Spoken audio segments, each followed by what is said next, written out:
நமது மெய்ப்பரும் நமது மீட்பரும் நமது ஆண்டவருமாகிய இயேசு கிறிஸ்துவில் பிரியமான உறவுகளே, நாள்தோறும் வத்திக்கான் வானொலியின் நிகழ்ச்சிகளை அருள் ஒளி இணையதளம் வழியாக உங்களுக்கு நாங்கள் ஒளிபரப்புகின்றோம். உங்களுக்காக தொகுத்து வழங்குபவர் உங்கள் அன்பு சகோதரன் பேசாலை தாஸ்.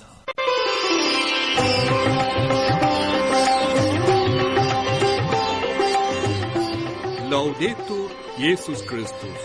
இயேசு கிறிஸ்துவுக்கு புகழ். தமிழ் கூறும் நல்லுலகில் வாழும் அனைத்து அன்புள்ளங்களுக்கும் வத்திக்கான் வானொலியின் வணக்கம். இறைவன் உங்கள் உள்ளத்தையும் இல்லத்தையும் தன் அன்பாலும் அருளாலும் அமைதியாலும் இன்றும் என்றும் நிரப்புவாராக.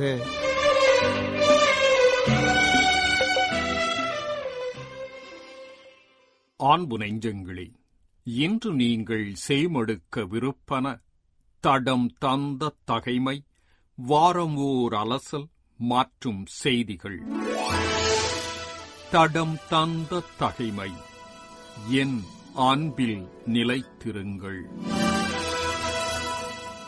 நீங்கள் மிகுந்த கனிதந்து என் சீடராயிருப்பதே என் தந்தைக்கு மாட்சி அளிக்கின்றது. என் தந்தை என் மீது அன்பு கொண்டுள்ளது போல நானும் உங்கள் மீது அன்பு கொண்டுள்ளேன். என் அன்பில் நிலைத்திருங்கள் என்றார் இயேசு. சீடத்துவம் என்பது அப்பழுக்கற்ற அன்பில் கரைவது. குருவின் வாழ்வோடும் கொள்கைகளோடும் வழிகாட்டுதல்களோடும் தன்னை முழுமையாக இணைப்பது. ஆழ்ந்த இணைந்த வாழ்வில்தான் இமாலய சோதனைகளை சாதிக்க முடியும். சீடர் இயேசுவின் அன்பில் நிலைத்திருத்தல் என்பது வாழும் சமூகத்தில் தன்னை உப்பாய் ஆக்குதலாகும்.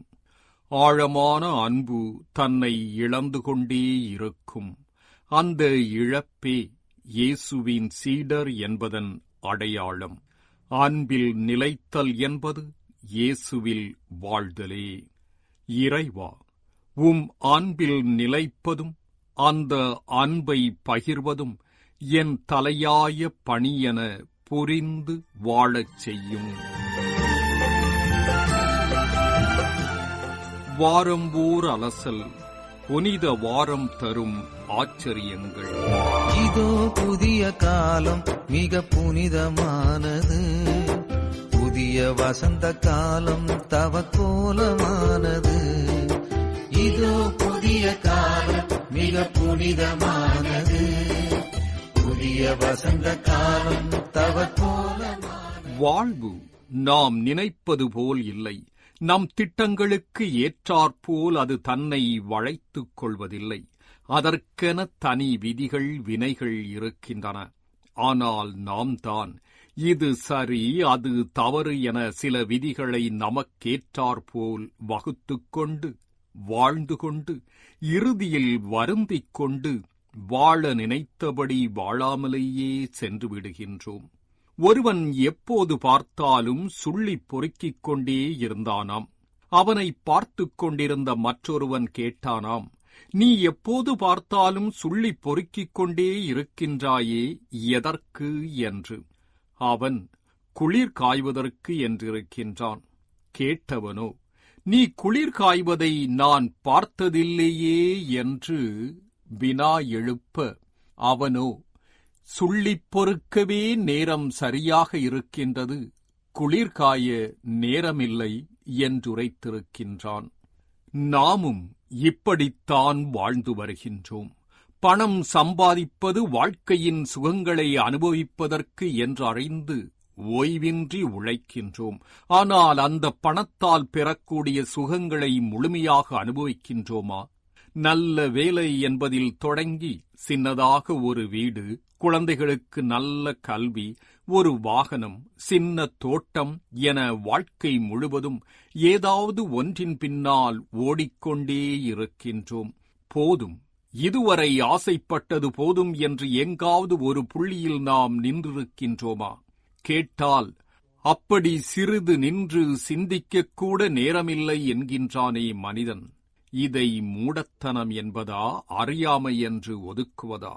நம் வாழ்வு குறித்த இந்த பின்னணியில் இயேசுவின் புனித வாரத்தை, அதாவது அவரின் இவ்வுலக வாழ்வின் கடைசி வாரத்தை கொஞ்சம் உற்று நோக்குவோமா?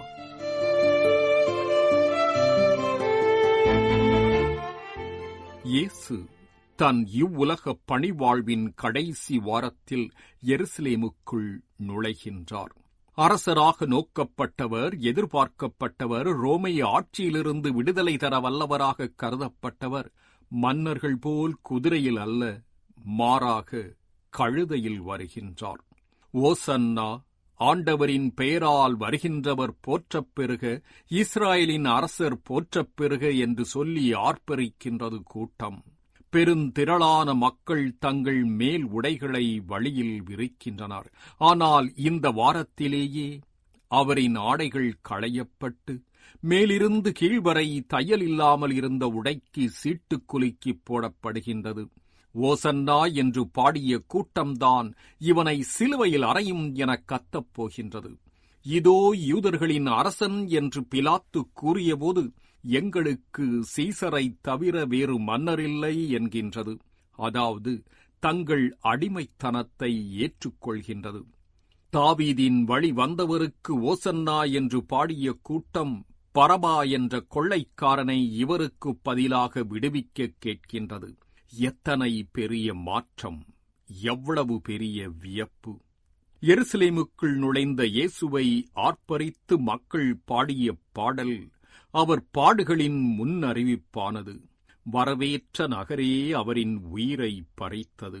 வாரத்தின் துவக்கத்தில் பிறந்த மகிழ்ச்சி தண்டனை தீர்ப்பையும் சிலுவை சாவையும் நோக்கி இட்டுச் செல்கின்றது. இந்த வாரம் முழுவதும் நாம் ஆண்டவர் இயேசுவின் பாடுகள் மற்றும் இறப்பு எனும் இறை உண்மைகளில் நம் மனத்தையும் கவனத்தையும் செலுத்தவிருக்கின்றோம்.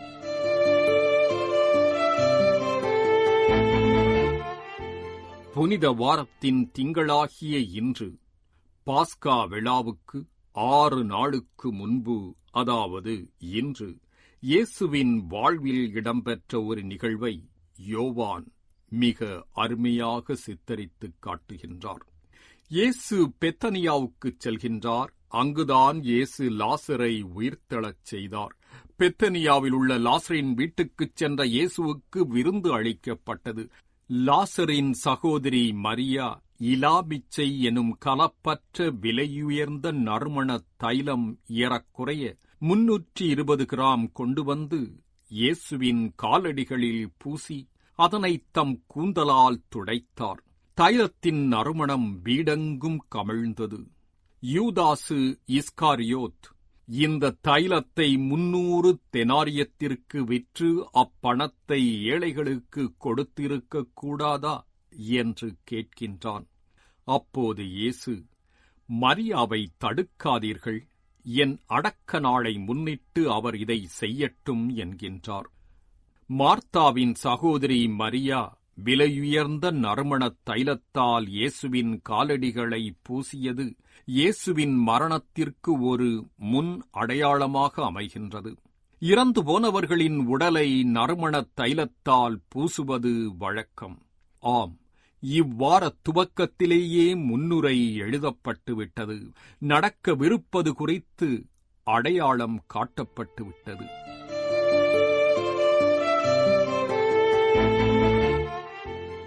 இப்போது நாம் பெரிய வியாழன் நிகழ்வுகள் குறித்துக் காண்போம்.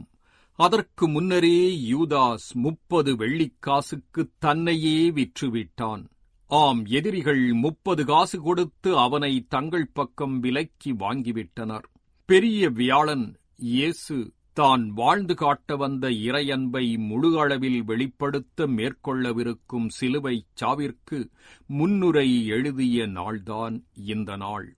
தான் சிலுவைச் சாவை நோக்கி செல்லும் முன் தாம் அன்பு கூர்ந்த நண்பர்களை இறுதி வரை அன்பு கூர்ந்து அவர்களோடு இறுதியாக பந்தி அமர்ந்தார் இயேசு.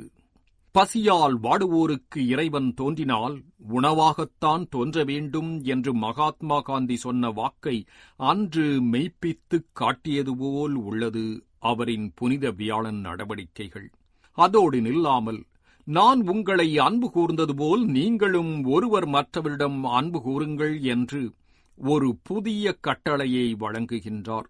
மேலும் பந்தியிலிருந்து எழுந்து அடிமைகளே செய்யத்தகுந்த பாதம் கழுவும் பணியை செய்கின்றார். இயேசு விடியலுக்கு முன்பே கைது செய்யப்படுகின்றார். ஒளியில் இருங்கள், ஒளியாதிருங்கள், ஒளியாயிருங்கள் என்று கற்பித்தவர் இருளில் கைது செய்யப்படுகின்றார். ரோமைய அதிகார பிரதிநிதி முன்னர் அவர் கொண்டுவரப்படுகின்றார். பிலாத்து கூட்டத்தின் கூச்சலுக்கு அச்சப்பட்டு சிலுவையில் அறைய அனுமதி அளிக்கின்றான். இயேசுவும் சிலுவை சுமந்து கல்வாரி குன்று நோக்கி நடைபோடுகின்றார். இங்கே சிலுவை சுமந்து சென்றவர்கள் திரும்பி வந்ததாய் வரலாறு இல்லை. ஆம், சிலுவை சுமந்தவர் மீண்டு வந்ததும் மீண்டும் வந்ததும் இங்கு இல்லை. நம் பாவத்தையே சுமக்கும் பரமன் சிலுவை பாரத்தை சுமந்து செல்கின்றார். சோகம் நிறைந்த வெள்ளியை நல்ல வெள்ளியாக மாற்றுகின்றார் இயேசு. பிதாவே, இவர்களை மன்னியும், இவர்கள் அறியாமல் செய்கின்றார்கள் என்று மன்றாடி அக்கிரமம் நிறைந்த வெள்ளியை நல்ல வெள்ளியாக்குகின்றார். ஆம், இயேசு சிலுவையில் கொல்லப்பட்ட நாளை நல்ல வெள்ளி என்று அழைப்பது இதனால்தான். இயேசுவை பொறுத்தமட்டில் அவர் தனக்கு நேர்ந்த சாவை ஒரு சோகச் சம்பவமாகக் கொள்ளாமல் இறையாட்சி விழுமியங்கள் வளர்ந்து பலன்தர தன் இன்னுயிர் உரமாகின்றது என்ற தெளிந்த உணர்வோடு மேற்கொண்ட அனுபவமாகும். இதன் வழி இந்த சோகம் நிறைந்த வெள்ளி நல்ல வெள்ளியாக மாறியது. இந்த வெள்ளியன்றுதான் சிலுவையிலிருந்து இறக்கப்பட்டு யோசேப்பின் கல்லறையில் தற்காலிகமாய் தங்க வைக்கப்படுகின்றது இயேசுவின் உடல். அதுவும் 3 நாளுக்குத்தான். விதைப்பவராய் வந்தவர் இங்கு விதையாய் மாறுகின்றார். மடியாத கோதுமை மணி விடியலை தருவதில்லை, புதையாத விதையேதும் கனிகளை தருவதில்லை என்று அவர் கூறியதே இங்கு அவரில் நிரூபணமானது. இப்போது இவ்வாரம் தரும் பாடம் நமக்கு என்ன என மீண்டும் சிந்தித்துப் பார்ப்போம். வாழ்வு என்பது நாம் எவ்வளவு கொண்டிருக்கின்றோம் என்பதிலோ, நாம் என்ன சாதித்தோம் என்பதிலோ அல்ல, மாறாக நாம் அன்பு கூறப்படுவதை உணர்வதிலும், நாம் பிறரை அன்பு கூறுவதில் கிட்டும் மகிழ்விலும் அடங்கியுள்ளது. நம் மீது கொண்ட அன்பிற்காக சிலுவை சாவு வரை சென்று தன்னையே கையளித்த இறைமகன் தரும் பாடம் அதுதான்.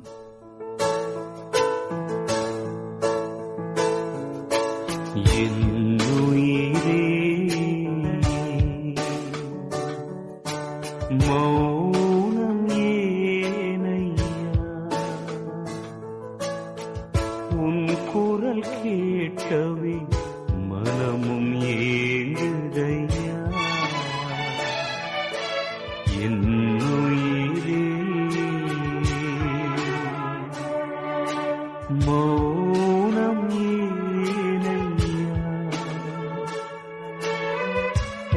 குரல் கேட்கவே மனமும் ஏங்குதையா.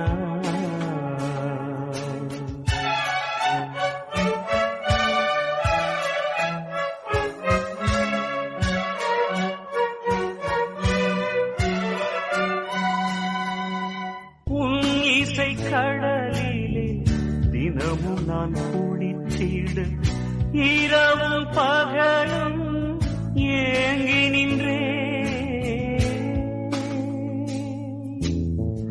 உன் இசை கடலிலே தினமும் நான் குளித்திட, இரவும் பகலும் ஏங்கி நின்றே.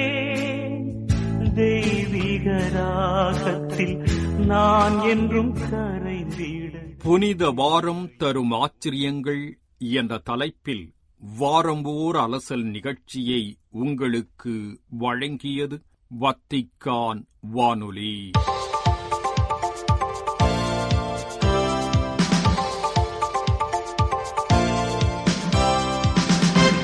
செய்திகள்.